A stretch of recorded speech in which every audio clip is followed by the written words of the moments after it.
Hello everyone, this is Jagruti. Welcome to part 2. So, last time we talked in part 1 about what was that one small step that I made that made me change drastically, and why did it all started? Why I took that one small step that was covered in part 1. If you've not taken a look, do take a look so you would feel the connection in the part 2 of where it all ended and in the continuation of this. So, in the part 1 we ended that how can we sustain things for long term? Often we take that first initial step, but how do we continue it? Because what happens is we start certain things, we continue it for a short period of time, and then it suddenly stops, and then it does not happen after long for a long term. And that happens with everyone. It's not that it happens with you or it happens with me. It happens with each and every person, and be it in any scenario, not be it in any particular change that we make. So same happened with me when I did that first small step of bringing the change in my wardrobe. I always thought that it's easier, because removing synthetics from my wardrobe and putting cotton, because of course my mother used to wear cotton, so I can just take her clothes for starting, just see how comfortable I am with that, and then shop my by going to Zudio or those fast fashion brands and shops, because that was much convenient and much better. We would know about them much better rather than homegrown brands, right?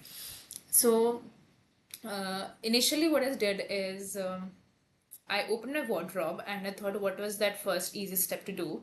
So of course, like everyone, I thought that I just googled what can we do to clutter up the wardrobe and what can we do to just remove those synthetic items and put on some good clothing that can sustainable and good for the environment and good for the skin too. Because I was still researching during that time and I was still learning about cotton, about skin, about what to wear, what to not.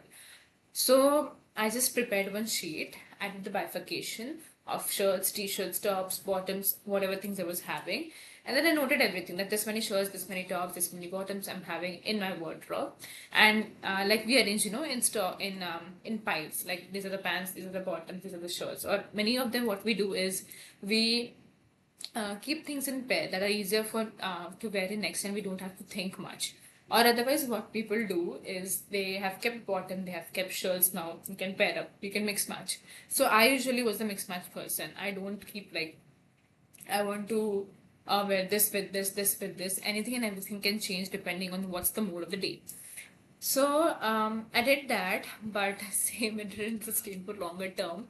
And every time I used to do the neat and clean wardrobe used to be there. I think after 1 week or after 4 to 5 days, it gets cluttered up.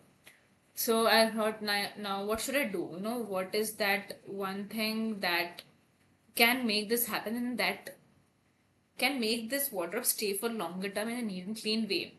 So then came a solution. Then when I was doing this bifurcation of items, I saw that because what happens when you prepare a chart, you also get aware of things that, oh my god, I'm having this much of sense. So what you can do is you can also bifurcate that in terms of this. These are the cottons. These are cotton bottom. These are synthetic bottoms. These are linen bottoms. In t-shirts, these are like organic cotton t-shirts. These are because and now how to know it's organic cotton and cotton? So you can always see the labels. It's there written in the label. If you see in the inner side of the garment. So you can always note in that way, because in that sense it also makes you aware that yeah, this is the composition, this is the thing that it is made up of.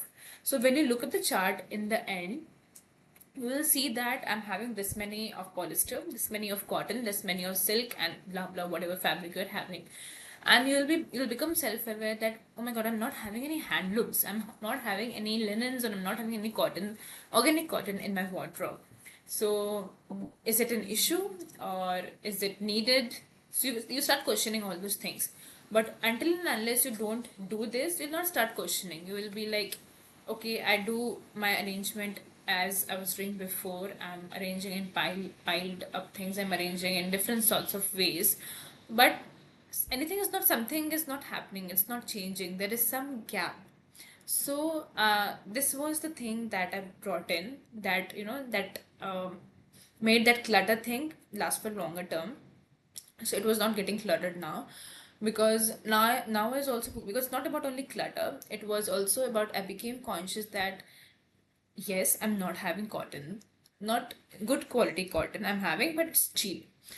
I'm not having those rich handloom fabric that India is known for, and I don't have knowledge about it. So how can I go to shop, something that I don't know about?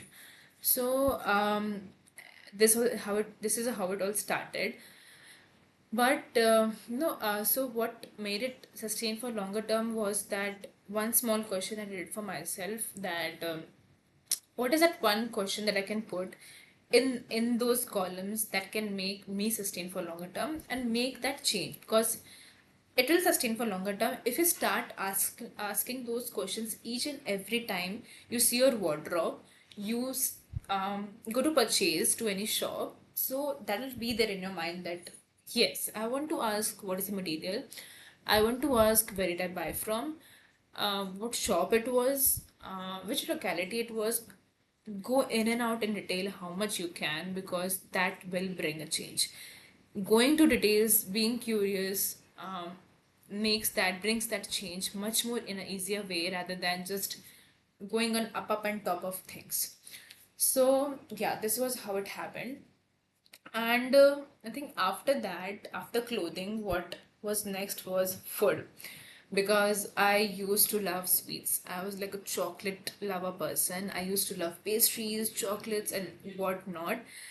That was like my, if every time I used to crave, like I want cakes, I want pastries, I want, if no one will buy it, I'll sometime of course bake it because I used to love cooking also. And used to have a lot of chips, Lays, not kurkure, Lays most of the times. And I'm a sweet person, so in Lays also I used to have the tomato flavor. But at that time, I was not aware that of maltodextrin, sucrose, fructose, all those, you know, different derivations of sugar that are there. I used to think that yeah, it would be healthy, or it is another form of sugar, right? So sugar is important for any ingredient list. So I used to think in that way because I wasn't aware that sugar is not always necessary, right? The all awareness and all the information fact came afterwards. So then I started with food. I started going to my kitchen, seeing up all the things, that started reading the ingredients. I was also following few people on Insta, because for me, brought a major change. Insta Instagram gave me a lot of knowledge, because I think it's on us how we use social media. Either it can bring a lot of positive change in you, either it can degrade you. So there are two sides to any of the things, be it in a social media, be it in a friend circle, be it in our habits. There are both sides, there is good side and there is bad side. Now it's on us what we choose, right? So it was very difficult for me, trust me. It was like super difficult for me. Now I'm very much stable after a lot of ups, downs, failures, lowers, and highs. Finally, I'm like, yes, I know what my gut is needing. Um, it does not need oily. It does not have it. It should not. I should not give it very sweet kind of thing. But before, I was like, something is happening. I don't know what is happening, because what used to happen when I was aloo bhujia lava, this pastries, chocolates. So I used to just have it without thinking anything. I'm like, I want this bar of chocolate. I'm craving for it, and I want it. Beat anything.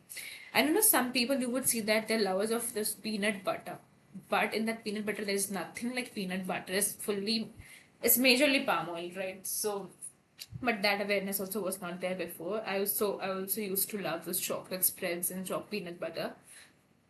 And after I got to know, I was in shock that oh my god, I was having literally oil in everything, and every damn thing is having palm oil in it.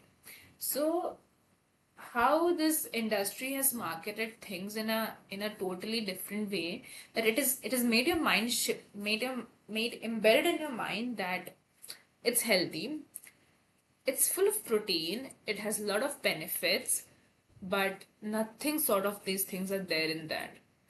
But still, I ignored all of this fact because when I started this journey of bringing change in food, as bringing change in clothing was much more easier, but bringing change in food habit, it was much more tough because cravings you can't stop. But habits like clothing habits and everything, you can bring change. It's much easier than the food part. That cravings didn't stop. And every time you used to go to the supermarket, I used to be like, everyone is shopping. Why am I like caring so much of what should I eat, what should I not eat?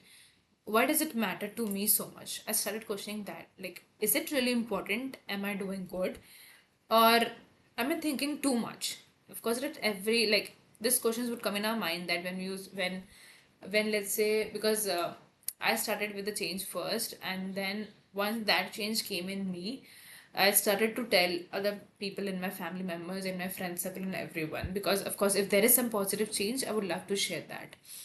So whenever I used to go to supermarket like Big Bazaar, Smart Bazaar, Reliance Fresh, D-Mart, used to see that buy one get one free, those fancy names, fancy items, selling at low prices, and your um, those crispy wafers, sweet chocolates, Oreo, caramel, what normal, I don't know what not varieties they used to sell to make us buy. And we are like stupid people, yes, we'll buy. So that's why they keep all the tags in bold fonts. So stay tuned for part 3 to know more on these food habits, because it was really a tough journey in food. And to get into it, stay tuned for the part 3.